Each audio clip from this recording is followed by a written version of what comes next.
Hey, Allison Verhalen here with AV Writing Services, and today I want to talk to you about one of my client success stories, one of my favorite clients. He was so easy to work with. He let me take the blog post topics and just run with it. I hardly ever got content back from him that he wanted me to rework before he would publish it. Most of the time I would just send it in. He loved it. He would publish it. He hired me for years. He was my longest lasting client, outlasted only by a client that he recommended me to. I'm still writing blog posts for that other client, and I've brought in a lot of business for both of them. So I'm going to talk about the first one first. He was an attorney. He hired me right up until he retired a few years ago. His business, it's a Chicago law firm. I'm not sure it's in existence anymore. I know he left the firm at one point and kind of took me with him and continued to hire me to write blog posts for his own individual law practice, like I said, right up until he retired. So I wrote for this guy for years. I knew him personally before I started writing for him, so we were very comfortable working with each other. He always paid on time. That's always awesome. So really wanted to highlight what I did for this client. So when I started working, he was actually my very first blogging client way back in, I think, 2011, 2012, if we can even remember that long ago, right? So he hired me to write blog posts for him. He knew I had majored in English and was a really strong writer, and he needed someone to write his blog posts for him. It would take him forever. It was not something he enjoyed doing. It was not in his genius zone. He knew he was much better off just outsourcing that to someone like me, paying me to cover that for him. So this, like I said, first client, and what I do with every client when I start out is if they have blog posts already, which this law firm did, I would look through them and see, kind of get a feel for what they like to blog about, what topics have they already covered, but also what's their tone like, what is their brand voice, so that I can emulate that when I'm writing blog posts for them, right? It should sound like it comes from them. It should not sound like it comes from me. So I was trying to read this blog post. This attorney had been writing his own blog posts, and I could not get through it. It started out fairly strong, and then 2 or 3 paragraphs in, it jumped to something else entirely with no segue in between. And I really had to struggle to figure out what the heck he was talking about and what he was trying to do with that blog post. Now, pro tip, never ever make your audience work to figure out what you're trying to talk about, what message you're trying to convey, because they're not going to stick around. The only reason I read that blog post all the way to the end and reread it a bunch of times before I finally got what he was trying to do, the only reason I did that was because I was getting paid to, right? If I had been a prospect, if I had been thinking of hiring him, I would not have finished reading that blog post. I would have said, okay, thanks. I'm going to find what I need somewhere else because this is not helping me. So I went back to this client and said, yes, I can absolutely write blog posts for you because I know I can do better than this. I did not say that last part out loud, but he knows blog writing is not his strong suit. He recognizes that my blog posts were much more effective at attracting, engaging, and converting those leads online.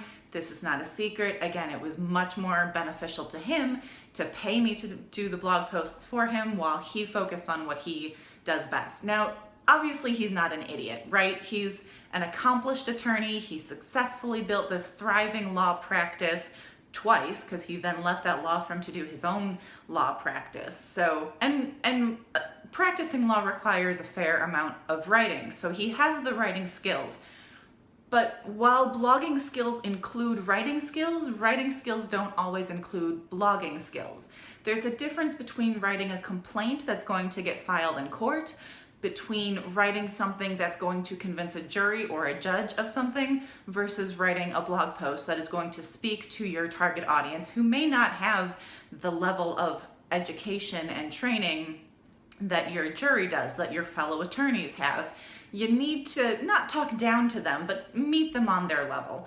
Talk to them in language that they understand and make it really relevant to their particular pain points, right? A new law might pop up and it might mean something for your clients for the way that you practice law, and you can talk about the law and what those changes are, but you really need to zero in on what it means for your clients.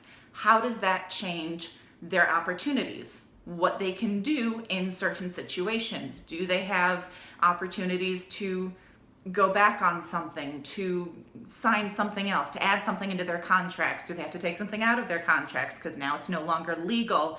Are we talking business contracts? Are we talking real estate contracts? Like, what is what's at stake here, and what are their options if things start to go wrong, or what are their options to put things in place to prevent things from going wrong? So these are all things that you need to think about when you're writing for your target audience, especially if you're an attorney. What is really relevant to your audience? What do they care about, and what are they searching for when they get to your blog?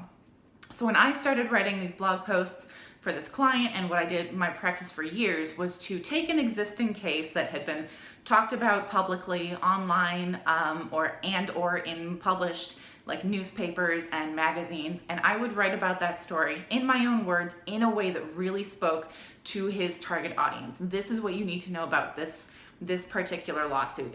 It centers around this law. This is what that law is. This is how it can affect you. So most of the time we would write about stuff as the lawsuit was ongoing or right after it had been filed, but sometimes we would write about stuff after a case had been decided, and now you've set a precedent. And what does that precedent mean for other people who might be in similar situations? Does that change their options? Does it change how vulnerable they are in certain situations? That's what you need to write about. And then you need to make it clear that if it does make them more vulnerable, or if not putting something in place that they might need an attorney to put in place for them makes them more vulnerable, then they need to reach out to you. So that went through every single blog post. It was very story driven. It was very focused on this case, the story of the case, what happened to bring that case to light, and what the story of the lawsuit was as it went through the court system, was argued by the attorneys, all that good stuff. So focus on the story. We are very story-driven creatures, right? We tend to engage with stories. If something is written in a story format, we are much more likely to keep reading and be interested in it than we are if someone just lists a bunch of facts. I saw online someone said that they can't tell you the 10 Commandments, but they can tell you what happened to Adam and Eve, right? Because the 10 Commandments is just a list of stuff we're supposed to do and not do. And this Adam and Eve is a story. So we know what happened there, even if we don't remember it word for word. We remember the gist. That's why we need to use stories in our marketing. People are much more likely to engage with those stories, and we're much more likely to remember those stories and the content around those stories if it's put in a story format. So again, it's great if you're trying to educate your audience, again, about a particular law or best practices or whatever it is that you are focusing on in your content. So what did I do for this client aside from writing these blog posts? So I would write about 2 to 4 blog posts per month for this particular client. And like I said, I did so for years. But after just 6 months, he came to me and said that the blog posts I had written for him had brought in more than $75,000 worth of business for the law firm. Now, my prices have gone up significantly since 2012, but suffice to say, he paid me a lot less than $75,000 for those 6 months worth of blog posts. So it was well worth the investment to him to continue hiring me to write blog posts for him and to continue bringing in business for him. And my other clients have said the same thing, that my content is always engaging, even when it's topics they think are sure to be boring. I always find a way to make it really relevant and zero in on those pain points for their target audience. And that's how you bring in business. So if you need a blog writer, contact me. Don't forget, if you are set on writing your own blog posts, but maybe you need a little help, we are running a sale now through the end of 2020.